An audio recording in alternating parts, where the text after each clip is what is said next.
Hello, जय Hind everyone. मैं विकास तंवर आप सभी का एक बार फिर से स्वागत करता हूं एग्जाम टॉक्स में। तो जितने भी स्टूडेंट्स डिफेंस के लिए प्रिपेयर कर रहे हैं उनके लिए हमने बैच स्टार्ट कर दिया है जिसका नाम है प्रथम कदम।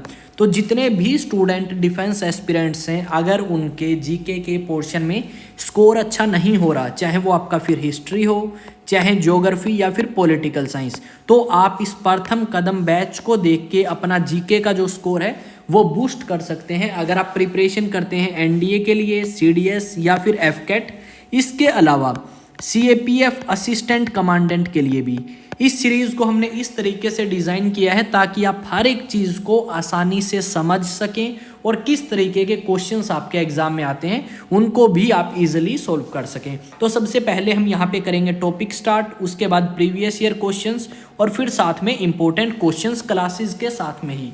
पहले जैसे ही टॉपिक कंप्लीट होगा फिर हम ये दो पोर्शन करेंगे और इसी के साथ में हमने प्रैक्टिस सेट जो है वो स्टार्ट किए हैं और उन प्रैक्टिस सेट्स के अंदर नियर अबाउट हम 50 क्वेश्चंस जो हैं वो करेंगे और उनकी डिस्कशन भी करेंगे कि इस क्वेश्चन का आंसर अगर ये हुआ है तो क्या रीज़न है। तो उस सीरीज़ को भी आप देख सकते हैं।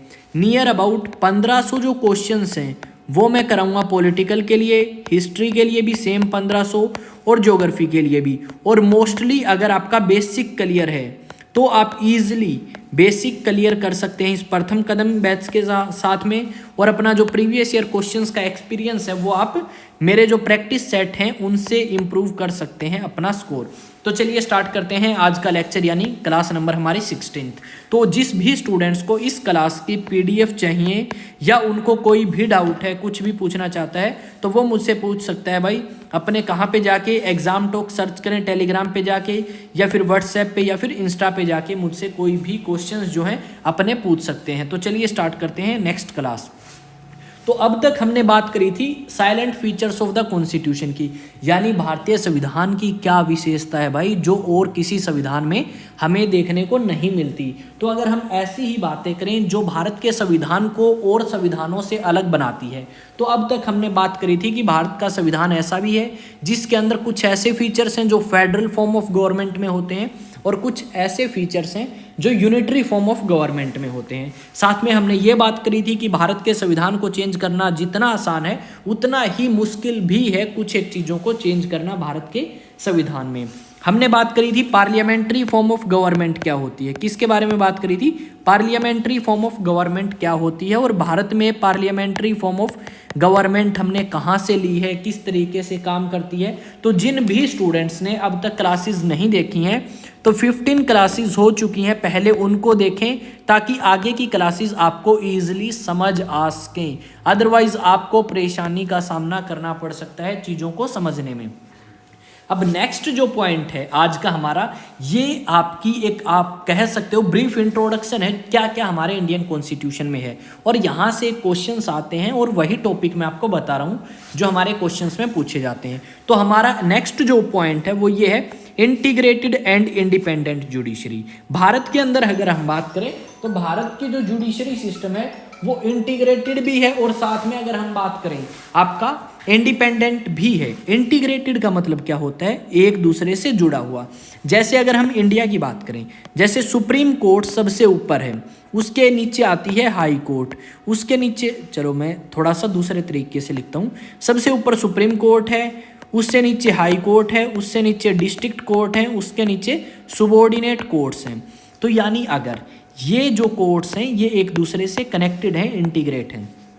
मान लो कोई फैसला सुप्रीम कोर्ट ने दे दिया तो नीचे की जो ये कोर्ट्स हैं उस फैसले का पालन करेंगी, सुबॉर्डिनेट कोर्ट्स भी, डिस्ट्रिक्ट कोर्ट भी, हाई कोर्ट भी। तो ये होता है। दूसरा, जो आपकी जुडिशरी है वो इंडिपेंडेंट है, यानी जो आपके जजेस बनाए जाते हैं वो अपनी मन मर्जी से फैसला ले सकते हैं, उनके ऊपर किसी भी प्रकार का प्रेशर या दबाव नहीं बनाया जा सकता। कई बार हम देखते हैं कि जो जज हैं उन्होंने सुप्रीम कोर्ट के जो जजेस हैं उन्होंने सरकार जो है, गवर्नमेंट जो है उसके फटकार लगा दी या उसकी आलोचना कर दी कि आपने ये काम बुरा किया है। तो इसका मतलब ये नहीं है कि जो राष्ट्रपति जज को अपॉइंट करता है वही उसको अपनी मन मर्जी से हटा दे, ऐसा नहीं होता मेरे भाई। जजेस को हटाने का एक ही तरीका है, अगर वो अनकॉन्स्टिट्यूशनल काम करते हैं तभी हम उनको हटा सकते हैं, अदरवाइज नहीं हटा सकते। उसके अलावा जो जजेस हैं वो आफ्टर रिटायरमेंट भाई प्रैक्टिस भी नहीं कर सकते किसी चीज़ की, उनकी प्रैक्टिस के ऊपर बैन है, यानी रिटायरमेंट के बाद में वो कोर्ट में एज ए वकील एज ए लॉयर काम नहीं कर सकते। और साथ में ये भी कि जो आपके जजेस हैं वो बिना किसी के साथ भेदभाव किए फैसला ले सकते हैं। अगर कोई सरकार गलत काम करती है तो सरकार को भी कह सकते हैं, अगर कोई इंडिविजुअल यानी अकेला कोई इंसान कुछ करता है तो उसको भी कह सकते हैं। तो हमारी जो जुडिशरी सिस्टम है वो इंटीग्रेट है, यानी जो हायर कोर्ट्स हैं वो लोअर कोर्ट से जुड़ी हुई हैं। जैसे जो भी चीज़ सुप्रीम कोर्ट कहेगी वो सारी कोर्ट्स को मानना होगा सुप्रीम कोर्ट का फैसला। इंडिपेंडेंट यानी भाई ये किसी के दबाव में नहीं है, और इनके जो मेंबर्स हैं उनको अपॉइंट करने का, उनको रिमूव करने का, उनके अपॉइंटमेंट के बाद की जो चीज़ें हैं उनमें आपका किसी भी प्रकार का गवर्नमेंट का प्रेशर या दबाव नहीं होता। ठीक है, ये चीज़ें आई थिंक आपको क्लियर हुई होंगी। आपको सिर्फ इन पॉइंट्स का मीनिंग पता होना चाहिए कि क्या इंटीग्रेटेड का मीनिंग है, क्या इंडिपेंडेंट जुडिशरी का मीनिंग है। अब बढ़ते हैं नेक्स्ट पॉइंट पे। नेक्स्ट पॉइंट की बात करूं, मैं यहाँ पे बहुत कम चीज़ें लिख रहा हूँ ताकि आप यहाँ पे अगर कुछ अपनी तरफ से ऐड करना चाहें तो कर सकते हैं। नेक्स्ट जो पॉइंट है वो है फंडामेंटल राइट्स। अगर फंडामेंटल राइट्स की बात करें तो ये हमने कहाँ से लिया है भाई? फंडामेंटल राइट्स को हमने लिया था यूनाइटेड स्टेट्स ऑफ अमेरिका से। आज के टाइम में हमारे एट प्रेजेंट कितने फंडामेंटल राइट्स हैं? एट प्रेजेंट तो हैं भाई 6, पर पहले कितने थे? पहले पास्ट में कितने थे? पास्ट में भाई 7 थे। ठीक है, तो फंडामेंटल राइट्स इंडियन कॉन्स्टिट्यूशन के बहुत सारी कंट्रीज़ हैं जहाँ पे आपको फंडामेंटल राइट्स मिलेंगे, पर इंडियन कॉन्स्टिट्यूशन में भाई हर एक फंडामेंटल राइट को बिल्कुल इन डेप्थ या बिल्कुल एलोब्रेट करके बताया गया है कि इस फंडामेंटल राइट का मीनिंग ये है, अगर आप ऐसा करते हैं तो आपके साथ ऐसा हो जाएगा, ऐसा करते हैं तो ऐसा, जो कि किसी और कंट्री के कॉन्स्टिट्यूशन में आपको नहीं देखने को मिलता, जितना इंडियन कॉन्स्टिट्यूशन के अंदर फंडामेंटल राइट्स को एक्सप्लेन या अच्छे तरीके से बताया गया है। तो ये चीज़ भी इंडियन कॉन्स्टिट्यूशन को और कॉन्स्टिट्यूशन से अलग करती है। जैसा कि हमने बात करी है, फंडामेंटल राइट्स लिए तो यूएसए से हैं, पहले 7 थे पर अब 6 हैं। तो एक फंडामेंटल राइट था राइट टू प्रॉपर्टी, कौन सा था? Right to property. जो right to property fundamental rights था, इसको सरकार ने रिमूव कर दिया या फिर हटा दिया।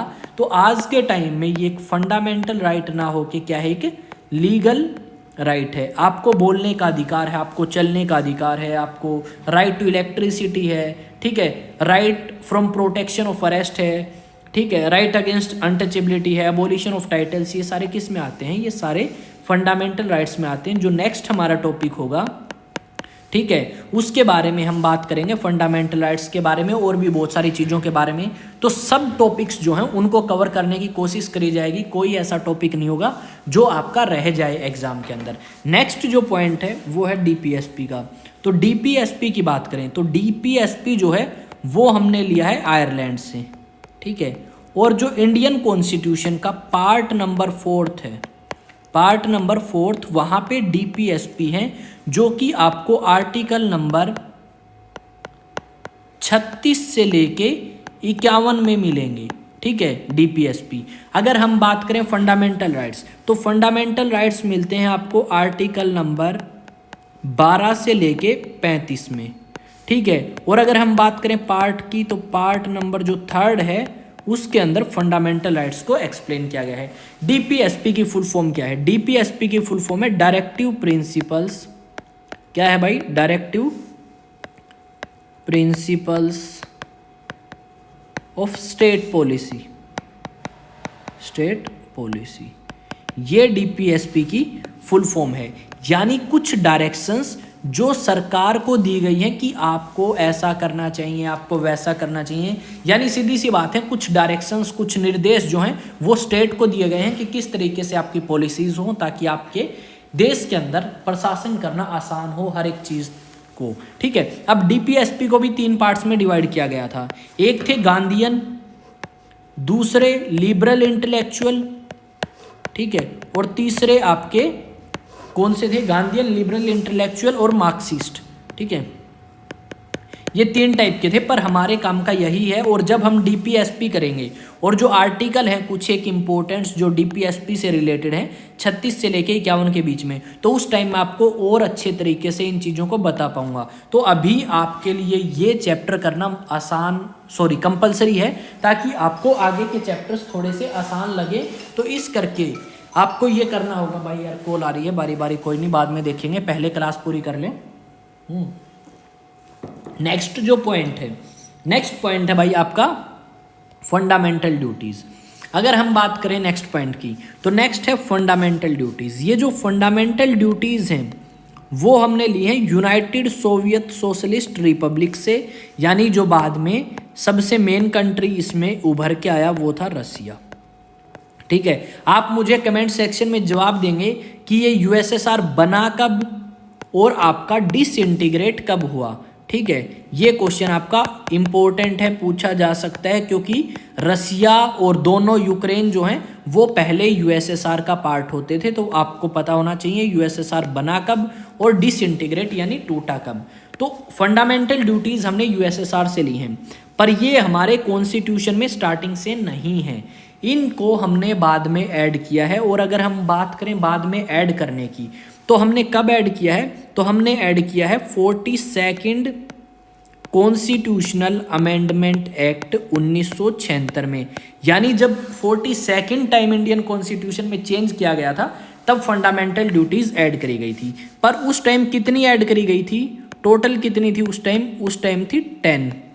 तो आपकी जो 11th है यानी 1 मोर ऐड करी गई है, 11 जो हुई है, तो ये 11th कब करी गई, तो 86th कॉन्स्टिट्यूशनल अमेंडमेंट एक्ट 2002 या 2002 में आपकी नेक्स्ट फंडामेंटल ड्यूटी ऐड करी गई और टोटल हो चुकी थी 11।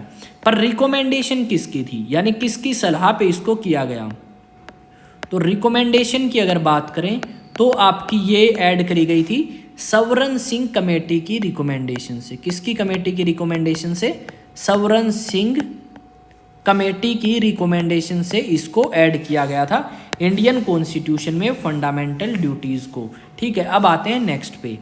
तो यहाँ पे जाके आप टेलीग्राम पे जाके भाई आप फॉलो कर सकते हैं, पीडीएफ ले सकते हैं। ठीक है, और अगर हम बात करें यार ये पंगा है यार, इसका पता नहीं इस पेज में क्या दिक्कत है, बाकियों में नहीं है, सिर्फ इसमें है। ठीक है, तो इस चीज़ को आप ध्यान में रखें। टेलीग्राम, व्हाट्सएप या फिर इंस्टा पे जाके आप फॉलो कर सकते हैं। ऊपर करूँगा तो भाई इसमें कुछ ऐड हो जाएगा, इस करके मैं कुछ लिख नहीं रहा ऊपर। नेक्स्ट जो इंपॉर्टेंट पॉइंट है इसके अंदर वो है सेकुलर स्टेट। जो हमारा इंडियन कॉन्स्टिट्यूशन है उसके अंदर भाई मेंशन किया गया है कि इंडिया एक सेकुलर स्टेट है।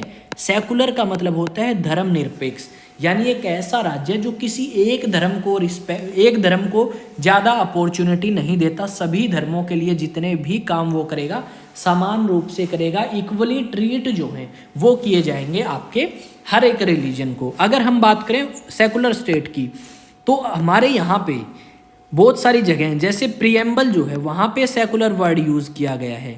उसके अलावा जो आर्टिकल नंबर 25 से लेके 28 है वहाँ पे भी धर्म के बारे में बात करी गई है कि भारत का कोई भी इंसान कोई भी धर्म अपना सकता है।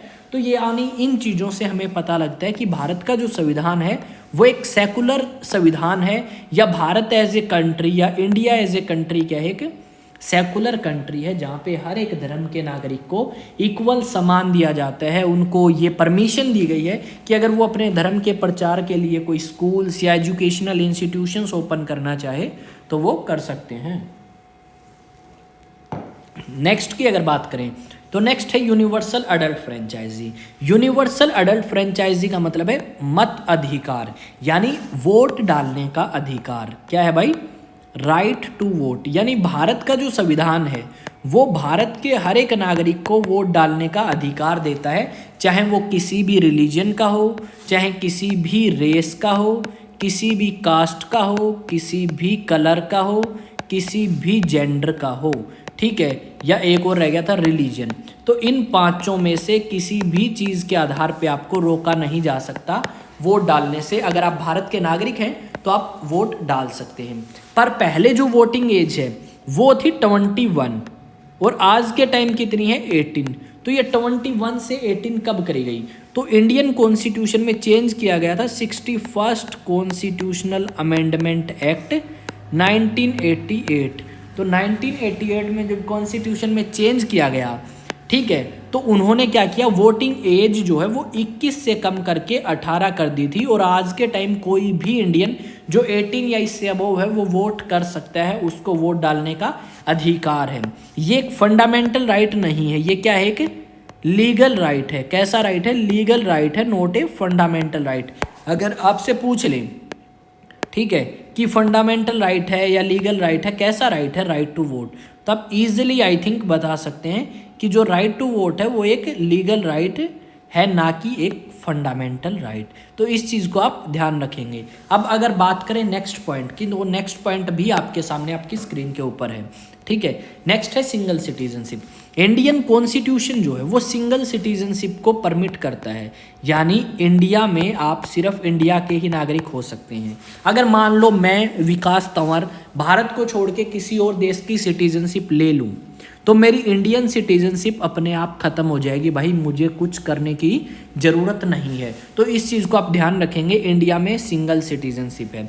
यूएसए में अगर जाओगे तो यूएसए में आपके पास ड्यूअल सिटीजनशिप होगी, यानी आप यूएसए के तो है ही सिटीजन, साथ में यूएसए की जिस स्टेट के अंदर आप रहते हैं उस स्टेट के भी आप सिटीजन हैं, उस स्टेट के भी आप नागरिक हैं, ठीक है। तो ये चीज़ भी आपको ध्यान रखनी होगी कि इंडिया में सिंगल सिटीजनशिप है।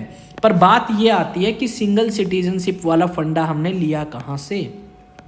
तो सिंगल सिटीजनशिप जो है वो हमने लिए ब्रिटेन से। तो इस चीज़ को भी हम ध्यान रखेंगे कि सिंगल सिटीजनशिप क्या है। जैसे अगर हम बात करें तो भाई पहले तो जम्मू एंड कश्मीर था, पर अब जम्मू एंड कश्मीर से भी वो स्टेटस छिन गया है, ठीक है। अब इंडिया के अंदर सिंगल सिटीजनशिप जो है वही एग्जिस्ट करती है। ड्यूअल सिटीजनशिप कहाँ पे है भाई? ड्यूअल सिटीजनशिप इंडिया में नहीं है, वो आपको मिलेगी सिर्फ और सिर्फ नहीं, और भी बहुत सारी कंट्रीज हैं, पर यूएसए के अंदर आपको ड्यूअल मिलेगी, इंडिया में सिंगल ही है। अब आते हैं इंडिपेंडेंट बॉडीज़। भारत के अंदर बहुत सारे कमीशंस हैं जो बनाए गए हैं भारत के अंदर अच्छे तरीके से प्रशासन करने के लिए। जैसे हम कई बार बात करते हैं भाई कंट्रोलर एंड ऑडिटर जनरल की, अटॉर्नी जनरल ऑफ इंडिया की, यूनियन पब्लिक सर्विस कमीशन की, नेशनल ह्यूमन राइट्स कमीशन की, ठीक है, या फिर हम बात करते हैं इलेक्शन कमीशन ऑफ इंडिया की, ठीक है। ये सारे क्या हैं? ये ऐसी ऑर्गेनाइजेशंस हैं, ऐसी बॉडीज़ हैं जो गवर्नमेंट के द्वारा बनाई गई हैं ताकि इंडिया के अंदर स्मूथ तरीके से एडमिनिस्ट्रेशन किया जा सके। यानी सरकार अगर कुछ गलत करती है तो सरकार के ऊपर भी रोक लगाई जा सके, और ये अगर ऑर्गेनाइजेशंस कुछ गलत करती हैं तो इनके ऊपर भी रोक लगाई जा सके। सरकार इनमें डायरेक्ट तरीके से इंटरफेरेंस नहीं कर सकती। ऐसा नहीं है कि उनके मन में आया यूपीएससी के मेंबर्स को हटा दिया और जिसको चाहा उन्होंने अपॉइंट कर लिया। एक प्रोसीजर है, इन बॉडीज़ को इसीलिए बनाया गया है ताकि आपकी ये हेल्प कर सकें लेजिस्लेशन में, एग्जीक्यूटिव में और आपका जुडिशरी के अंदर। जैसे जजेस जो हैं वो भी आपकी इंडिपेंडेंट बॉडीज़ में आती हैं, सुप्रीम कोर्ट, हाई कोर्ट, ये सारी की सारी आपकी इसी के अंदर हम काउंट करते हैं। तो इन चीज़ों को भी आप ध्यान रखेंगे कि भारत के अंदर बहुत सारी इंडिपेंडेंट बॉडीज़ क्रिएट करी गई हैं ताकि भारत के अंदर एडमिनिस्ट्रेशन करना आसान हो। नेक्स्ट अगर बात करें तो नेक्स्ट हम यहीं बात कर लेंगे। नेक्स्ट है इमरजेंसी प्रोविजन। जो इमरजेंसी है भारत के अंदर, देखो इंदिरा गांधी ने इमरजेंसी लगाई थी। किसने? इंदिरा गांधी ने इमरजेंसी लगाई थी। क्या लो क्लोज, हाँ ठीक है, इंदिरा गांधी ने इमरजेंसी लगाई भाई, ठीक है। तो इंदिरा गांधी ने इमरजेंसी किस बेसिस पे लगाई थी और क्या इमरजेंसी लगाने का प्रोविज़न है इंडियन कॉन्स्टिट्यूशन में? तो है। हमने इमरजेंसी प्रोविजंस कहाँ से लिए थे भाई? तो हमने इमरजेंसी प्रोविजंस जो हैं वो लिए थे गवर्नमेंट ऑफ इंडिया एक्ट 1935 से। गवर्नमेंट ऑफ इंडिया एक्ट 1935 में इमरजेंसी प्रोविजंस थे, पर ड्यूरिंग इमरजेंसी आपके फंडामेंटल राइट्स सस्पेंड होंगे, वो हमने लिए थे जर्मनी से। अब इमरजेंसी की बात करी गई है भारत के आर्टिकल नंबर 352 से लेके आर्टिकल नंबर 360 तक। जो कि आपका पार्ट नंबर किस में है, 18th में है इंडियन कॉन्स्टिट्यूशन के। तो इस चीज़ को आप ध्यान रखेंगे, किस तरीके से इमरजेंसी लगती है, किस तरीके से हटाया जा सकता है, सारी की सारी चीज़ें बिल्कुल डिटेल में डिस्कस करेंगे, पर आपको एक रफ आइडिया हो कि किस तरीके से इंडियन कॉन्स्टिट्यूशन को बनाया गया है, क्या क्या चीज़ें हैं, किस तरीके से क्या कर सकते हैं, एक आपको पता तो हो ना इंडियन कॉन्स्टिट्यूशन में चीज़ें हैं क्या क्या। अब आते हैं नेक्स्ट पे, 3 टायर गवर्नमेंट सिस्टम है भाई इंडिया में। इंडिया में क्या है, सेंट्रल गवर्नमेंट, स्टेट गवर्नमेंट और लोकल गवर्नमेंट। जैसे पहले आपका जो 3rd tier system of government था ना, जैसे पंचायत, ब्लॉक समिति, जिला पार्षद, ये पहले एग्जिस्ट नहीं करता था, इनको बाद में ऐड किया गया है। इनको ऐड कब किया गया भाई, 73rd और 74th कॉन्स्टिट्यूशनल अमेंडमेंट एक्ट 1992 के अकॉर्डिंग आपकी जो लोकल बॉडीज़ हैं उनको परमिशन मिली भारत के अंदर एज ए कॉन्स्टिट्यूशनल बॉडी, उनको बनाया गया। तो जितने भी स्टूडेंट्स हैं वो टेलीग्राम पे जाके पीडीएफ ले सकते हैं। अगर उनको लगता है कि उनको पीडीएफ की जरूर, यार ये फिर दोबारा से यहाँ पे ऐड हो गया, क्या ऐड हो गया, वी ऐड हो गया मेरा नाम का अक्षर, इसको मैं मिटा देता हूँ भाई, टेलीग्राम।